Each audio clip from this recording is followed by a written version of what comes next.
Halo teman-teman, hari ini kita akan membahas satu perusahaan yang akan melakukan aksi korporasi, yakni adalah right issue dengan tujuan menambah dana melalui menerbitkan saham baru sehingga mereka memiliki uang untuk menjalankan operasi mereka.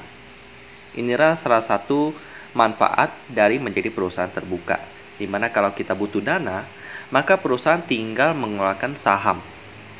Ya, saham yang belum diterbitkan itu bisa menjadi kas perusahaan. Nanti siapa sih yang akan membeli saham ini? Yakni adalah para pemegang saham daripada perusahaan tersebut. Jadi, kalau perusahaan mengeluarkan saham baru, para pemegang saham itu memiliki hak untuk menebusnya ataupun tidak. Ya, biasanya sih akan ditebus karena memang perusahaan lagi butuh dana. Jadi para pengendalinya akan menebus saham baru tersebut. Tapi biasanya ada beberapa retail yang mungkin tidak tertarik dengan perusahaan tersebut sehingga mereka tidak menebus sahamnya. Ya, kalau pemegang saham tersebut tidak menjual sahamnya, dia memiliki hak untuk menebus right issue, maka kepemilikannya akan terdilusi. Dalam artian porsi kepemilikannya akan berkurang sehingga ditambah kepada para pemegang saham yang menebus right issue tersebut. Nah, inilah yang dilakukan oleh Multipolar Tbk dengan kode emiten MLPL. Mereka akan melakukan right issue yang cukup jumbo, yakni sebesar hampir 1 triliun rupiah. Tepatnya di 999,8 miliar rupiah ya. Jadi kita bulatkan menjadi 1 triliun supaya lebih mudah untuk dihafal. Perusahaan yang satu ini yang akan segera melangsungkan right issue dengan come date-nya pada tanggal 16 Maret. Kalau hari ini tanggal 10 masih ada, berarti masih ada 6 hari. Kira-kira hari Rabu depan adalah come date terakhir daripada hasil korporasi MLPL. Ya, biasanya kalau ada perusahaan yang right issue, saya akan melihat fundamentalnya, sehingga saya dapat melihat apakah perusahaan ini layak untuk saya tebus right issue-nya. Ya, kalau untuk MLPL ini sih nggak terlalu menarik bagi saya. Tapi memang kadang-kadang perusahaan yang mau right issue sahamnya itu digoreng sampai tinggi banget. Terbukti pada hari ini MLPL naik sampai 10%. Tapi memang saya nggak tertarik sih dengan kinerja daripada MLPL ini. Tapi kita bahas saja tentang MLPL ini karena memang ada aksi korporasi yang cukup menarik dengan right issue-nya sebesar hampir 1 triliun rupiah. Perusahaan yang satu ini, MLPL ini bergerak di bidang yang cukup bagus kinerjanya, cukup bagus prospeknya karena dibutuhkan oleh orang yang sangat banyak. Bidang yang mereka tekuni ini membutuhkan kerja keras, latihan, dan juga praktek yang sangat panjang sehingga dapat menghasilkan kinerja kualitas yang sangat bagus. Multipolar ini memiliki banyak sekali pelanggan yang sudah percaya dengan kinerja daripada MLPL ini yang sudah didirikan sejak tahun 1975. Jadi udah sekitar 40-an tahun MLPL ini berjalan di bidang posisinya sebagai sistem integrator terkemuka di Indonesia.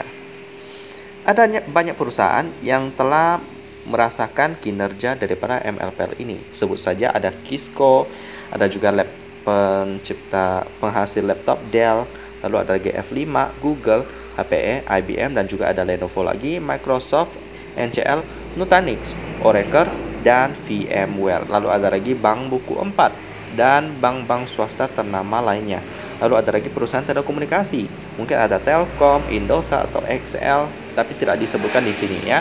Dan juga ada lagi di industri keuangan, pemerintah, layanan kesehatan, pendidikan, migas, retail, dan manufaktur ya. Ya, dan itulah beberapa perusahaan yang berlangganan dengan jasa daripada MLPL ini ya. Ya, Multipolar dengan lambang jaguar yang ada di perusahaan mereka ya. Katanya sih sebagai simbol kepemimpinan dan kekuatan. Kita tahu jaguar sendiri itu salah satu keluarga daripada singa yang mensimbolkan kepemimpinan dan kekuatan. Multipolar ini sudah bergerak di bidang IT dalam struktur yang cukup banyak. Kalau kita lihat dari sejarahnya ini, mereka dapat menciptakan sistem perbankan semi otomatis. Lalu ada lagi sistem core banking dan kartu kredit dan lain-lain. Mungkin saja rekening bank yang kita pakai itu memakai sistem operasi, sistem yang diintegrasikan oleh multipolar. Karena memang ada bank buku 4 yang bekerja sama dengan MLPL ini. Kalau kita lihat kinerja daripada MLPL ini yang memakai sistem itu dipakai oleh banyak sekali perusahaan, sehingga ada banyak cuan yang bisa dihasilkan oleh MLPL ini, sehingga seharusnya kinerjanya juga bagus sih. Tapi kalau kita lihat di AT bisnis sebenarnya tidak terlalu wow gimana ya, karena saya melihat sini juga kurang menarik. Di sini di statistik mereka sempat rugi banyak sekali. Nanti kita akan bahas lebih detail, tetapi kita masuk dulu ke pemegang sahamnya dulu. Dengan posisi masyarakat sebesar 44%. Ini cukup besar, tapi masih dalam taraf yang aman. Jadi ya masih aman. Lalu dengan Inti Anugrah Pratama dengan posisi sebesar 37%. Pemegang saham yang cukup besar di MLPL ini. Kalau kita baca di sini nggak ada masalah sih daripada pemegang saham yang satu ini. Jadi kita lanjut langsung ke fundamental daripada MLPL ini. Seperti tadi yang sekilas kita lihat, tahun 2020 masih rugi, tapi pada tahun 2021 mulai membukukan laba. Ya, dengan kita lihat di sini operating profitnya lebih kecil daripada net profit. Jadi kemungkinan MLPL ini mendapatkan pemasukan bukan dari operatingnya. Jadi mungkin bisa dari investasi, lalu ada kenaikan aset saham yang mereka pegang, sehingga mereka dapat cuan. Lalu dengan valuasinya 15,9 kali, udah cukup mahal bagi saya. Dengan PBV-nya 0,7 kali, masih cukup murah, tapi saya memang kinerjanya sayang sekali belum terlalu menarik. Dengan operating profit margin 0,17%, tipis banget.